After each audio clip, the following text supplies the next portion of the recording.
Sa video na to, ipapakita natin sa inyo ang ilan sa mga historic place dito sa Mecca. Mount Arafah, this is the place where Prophet Muhammad ﷺ gave his last sermon. Kasama na dito ay ang Jabalur Rahman. Dito, nagkita si Adan and Eve sa lugar na to nung pinadala sila dito sa mundo. Isa din sa mga pinuntahan natin ay ang Jabal Tur.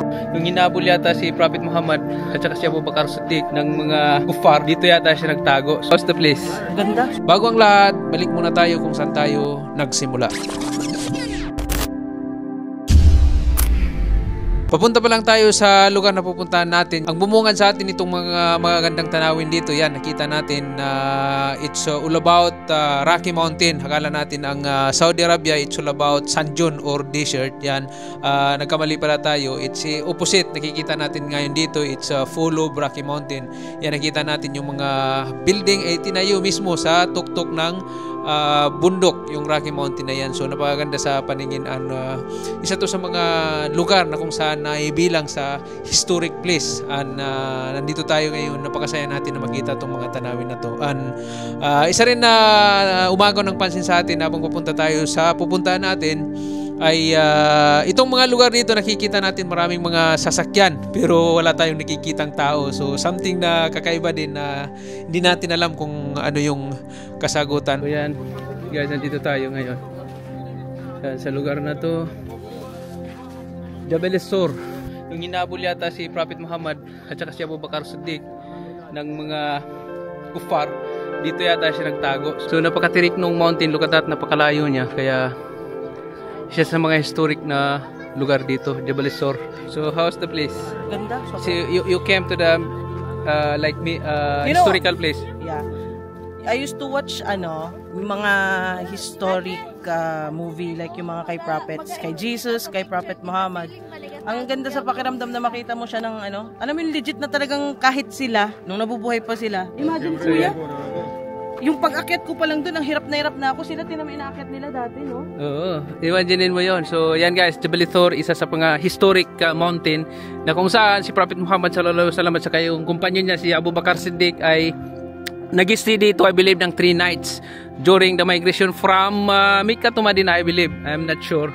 Kasi mabilisan lang to, hindi natin na sa history. So, yeah, masaya tayo, nandito tayo guys. Yung, alam mo, yung pakiramdam na dito tayo sa lugar na to, it's something na special dahil never to natin nakita sa buong buhay natin. Alam mo, from Philippines, from Dubai, or from any sulok ng mundo, nakapunta ka dito just to see this place is something special. So sa atin, napakasaya natin nandito tayo and I'm very happy for it. And yeah, so after this, let's go to another historic place. Can you take picture, please? Pakiramdam ko Paul. So guys, ito yung mga kasama natin. How's the feelings? Everyone, hello! Hello! I got a feeling. When the airport, the immigration will ask me what is inside of your luggage, half kilo of stones. Madam, how are you? Good? Good. So yan guys, pabalik na kami ngayon and we will continue to another historic place dito sa Mecca. So yeah, Ito yung view papunta doon. Look at that. So kikita natin dito guys, mga mountains. Mountains talaga. Ang pagkakaiba lang ng mga mountain dito sa Saudi Arabia, they are all like Rocky Mountain siya, hindi yung talagang dunes, hindi yung sand na dunes na tinatawag. Siguro may mga lugar dito na desierto, sand siya, pero mostly na nakikita natin dito ngayon is Rocky Mountain. Alam mo, kaya nakikita natin maraming mga building ng ang tinatayo at the top of it. Yes, kasi it's rocky siya eh. Tingnan natin kung anong meron doon mamaya. Hindi natin ini-expect na makakapunta tayo sa lugar na to, but now andito tayo. Yeah.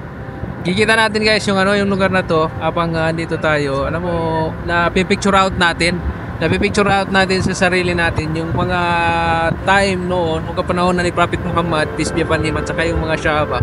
Itong mga lugar na to, ito yung lugar na kung saan pinupuntahan nila, alam mo, from Arafah to Mecca to Medina. Ito yung mga lugar na talagang back and forth na pinupuntahan nila. Isipin mo, without proper transportation, kung anong hirap na pinagdadaanan nila for the sake of Islam, alam mo.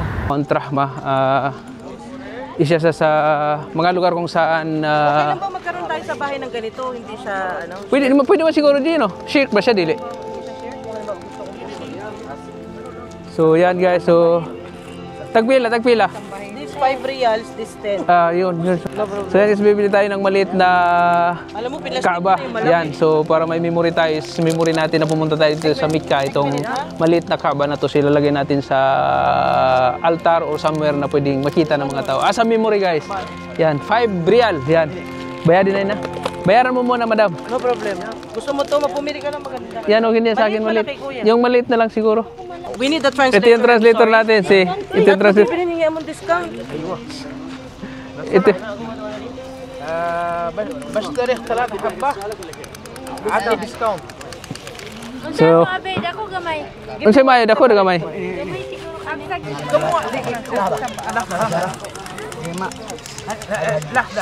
لحظة كم واحد؟ 5 حبة ريال. 2 حبة 5 ريال. 2 5 هاتوا 5 ريال. This is one of the historic place dito sa Saudi Arabia, itong Jabal al-Rahmah. So hindi natin alam yung historic doon sa lugar na yan, sa taas ng Rocky Mountain na yan. Baka dyan yung talagang mismong history ng iyayari kung saan dyan sila nag-meet or something, or si Prophet Muhammad. Speculation lang naman yung ano natin dito, pero at least alam natin na sa lugar na to, yan, bumisita si Prophet Muhammad once, and si Prophet si Adam at saka si Eve dito rin nag-unite, I believe. Sa nabasa lang natin sa lugar na to, itong Jabal al-Rahman. So yung lugar talagang simple lang yung lugar, pero yun nga, it's historic place, kaya importante at maraming pumupunta sa lugar na to because it is historic. Nakaukit na to sa kasaysayan ng Islam, itong lugar na to, Jabal al-Rahman. So nakikita natin dito maraming mga turista din yung pumupunta dito. It's from a different country. Yan, nandito sila just to visit this place. Yan, it's part of Mount Arafah. Part of Arafah, di ba?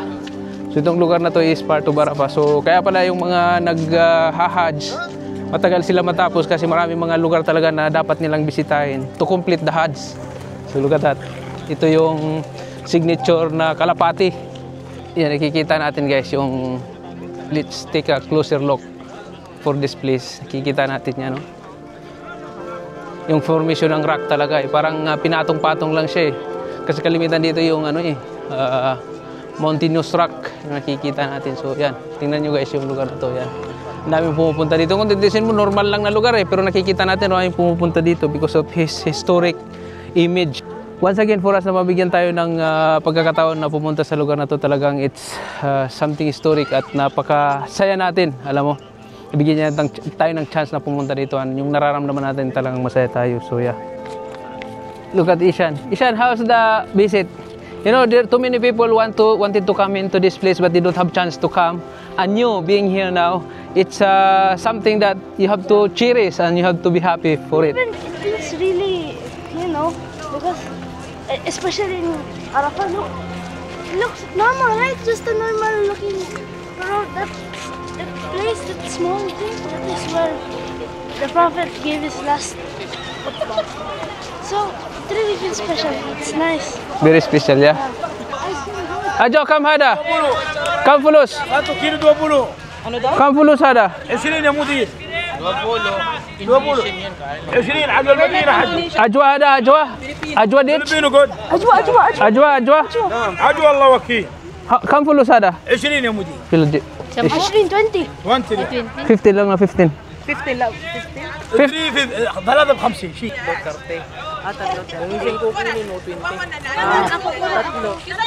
Tatlo 30 na lang. Oo, tatlo 30 na lang. Ilan sa inyo? Ikaw di ka na kitangkad. Ajwa dit, iba siya. Parang malambot at saka juicy.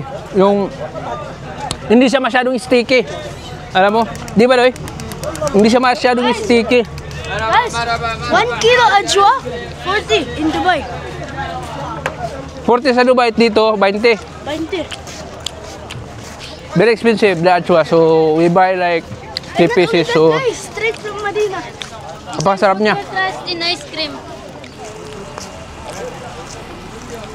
So meanwhile guys, kahit saan ka dumating, talagang kahit saan sulok ng mundo, kung may mga lugar na historic or mahalagang lugar. Sa katabi niyan, ano talaga yung pamumuhay. Alam mo, ito yung kinakabuhay din ng mga tao dito.